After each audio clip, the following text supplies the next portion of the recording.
កាន់ហត្ថារៀមរាណាមុំស្ដាំរិយមនឹងឃ្មុំក្រេបកា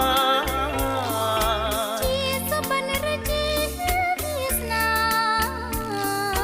ស្គាល់គង្គាបូស្រាជ្រួបភ្នំឆ្លងតាមបងកាត់ទឹកថ្លាឆ្វេង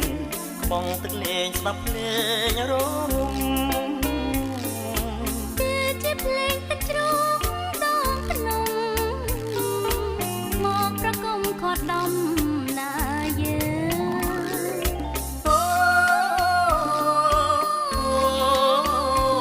ងខ្យល់ចំនួនមិនដល់គិរីការីក្រអសពទៅទីនាំមកយើងទាំងពីរអា